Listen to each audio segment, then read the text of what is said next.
chosen ones. There are nights when you cannot sleep, not because of fear or worry, but because something holy is drawing near. Your mind may not understand it, but your spirit feels the weight of divine footsteps. Heaven is approaching with a new assignment.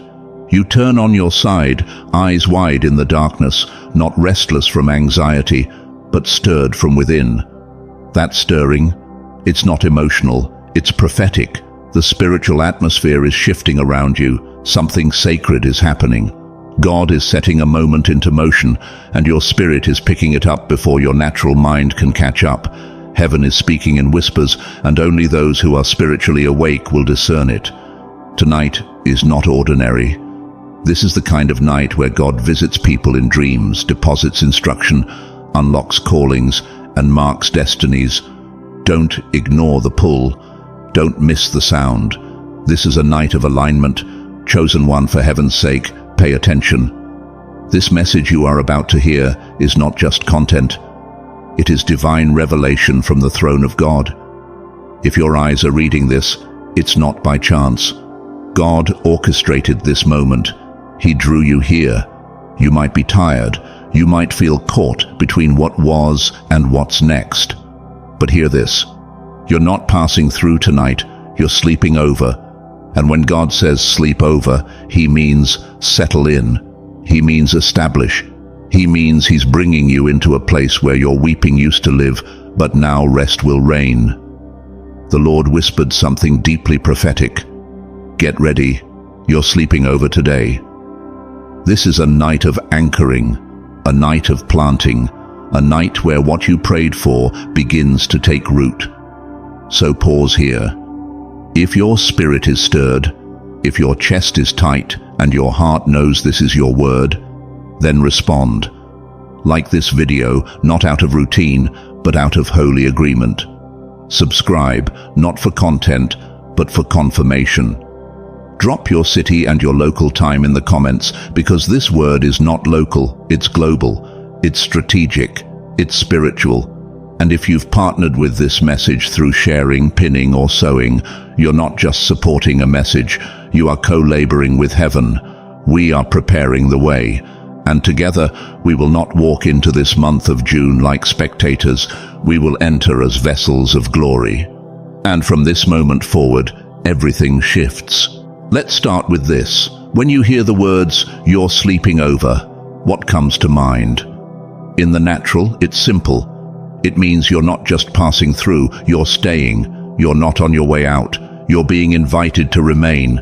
It means the journey for that day is over.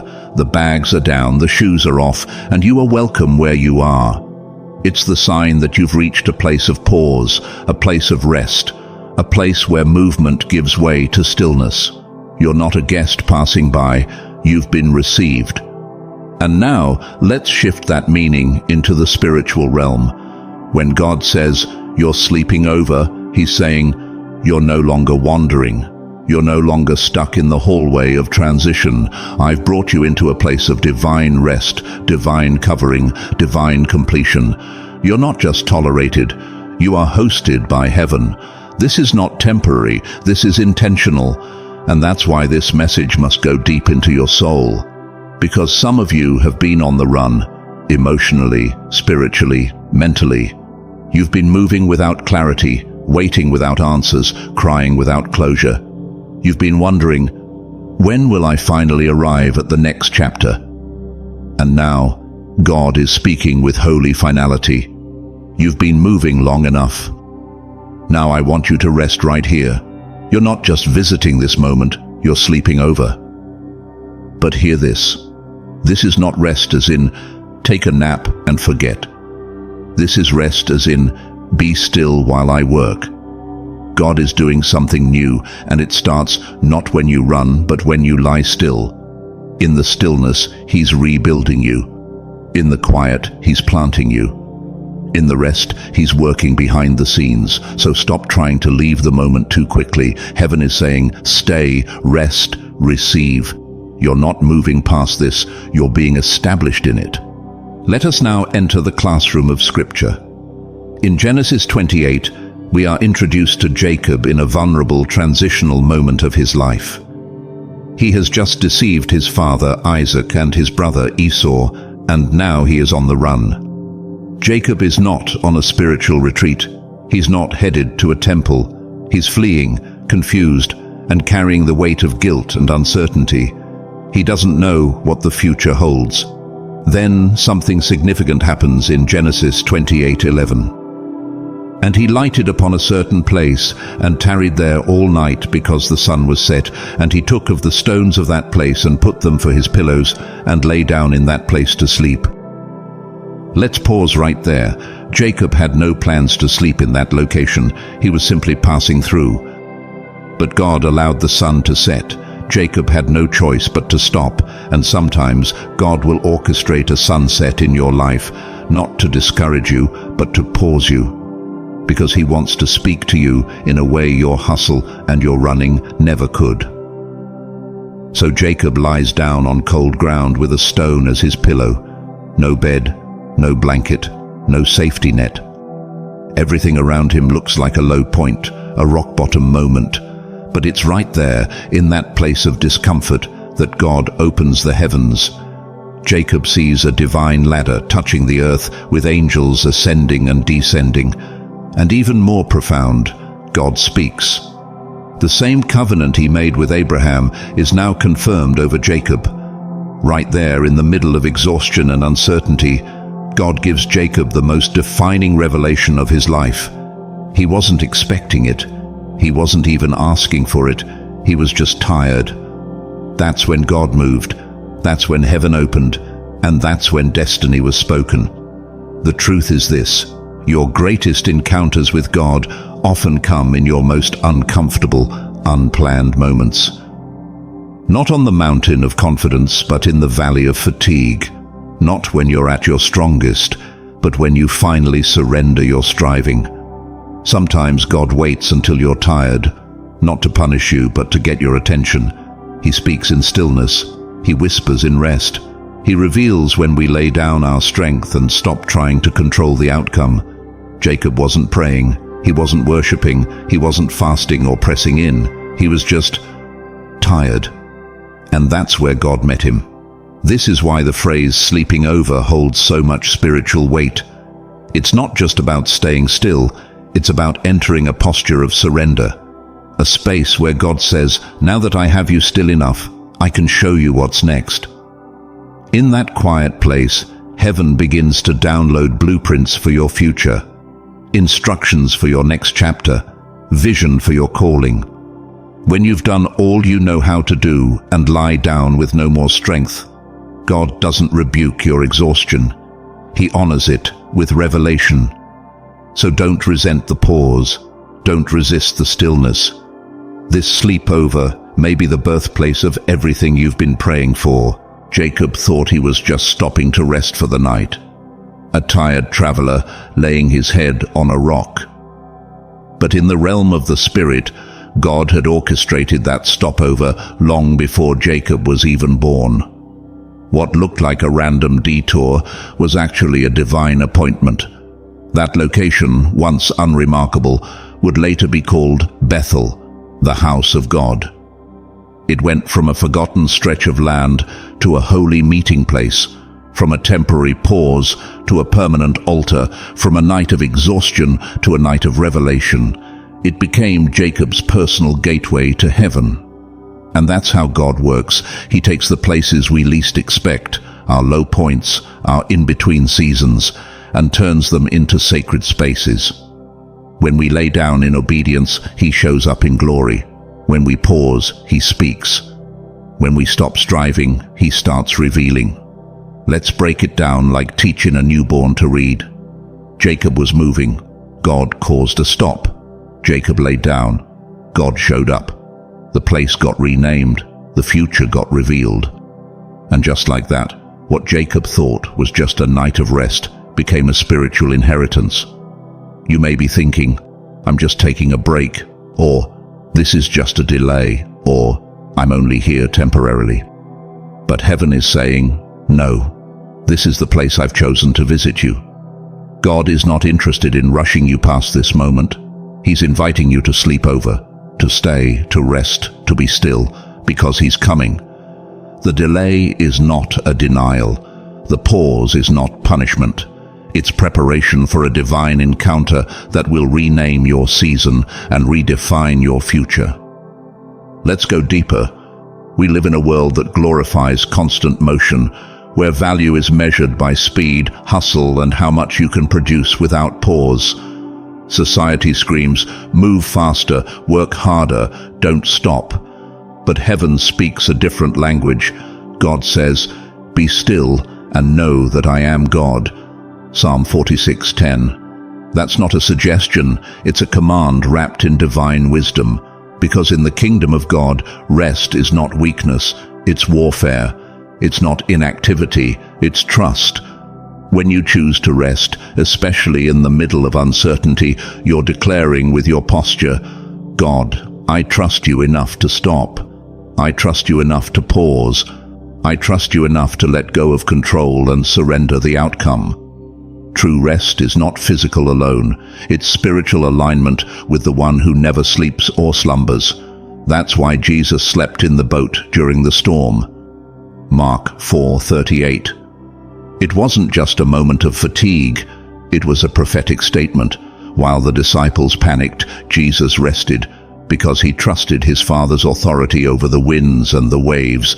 His sleep was a declaration, my Father runs this universe, I don't have to panic. And now God is saying the same to you, sleep over. Not because the situation is small, but because He's big enough to handle it. When God tells you to sleep over, He's not minimizing your battle. He's saying, the battle is no longer yours. You've done your part. Now let me take over.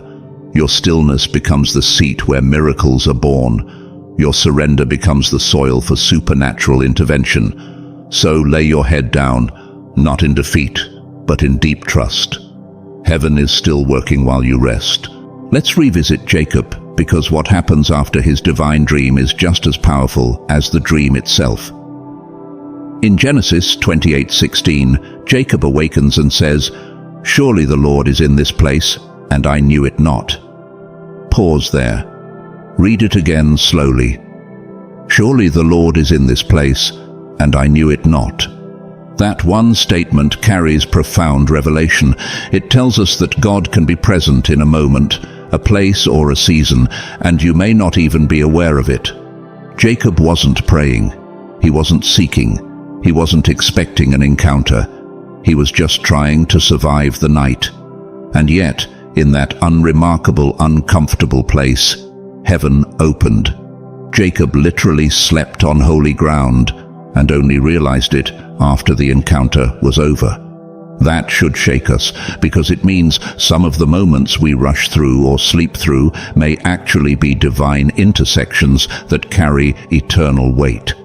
This is also why the enemy attacks your rest, because he knows what many believers forget, that God often speaks the loudest when you are still.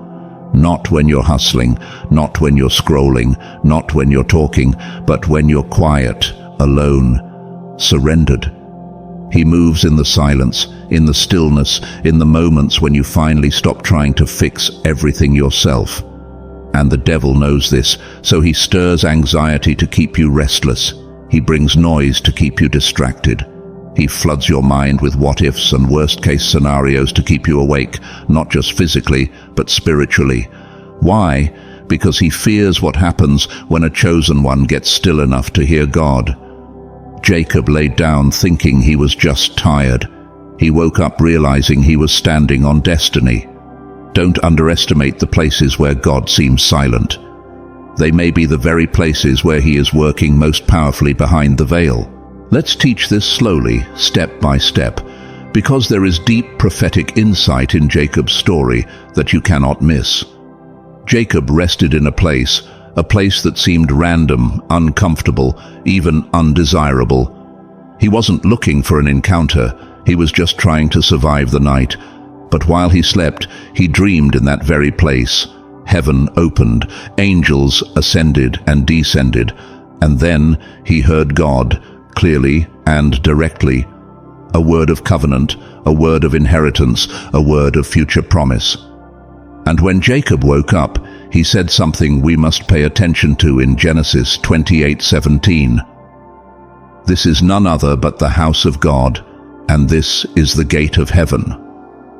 A place that seemed meaningless just hours before was now revealed to be a gateway to divine purpose. It wasn't just a stop, it was sacred ground. Now watch carefully what Jacob does next in Genesis 28:18 through 19.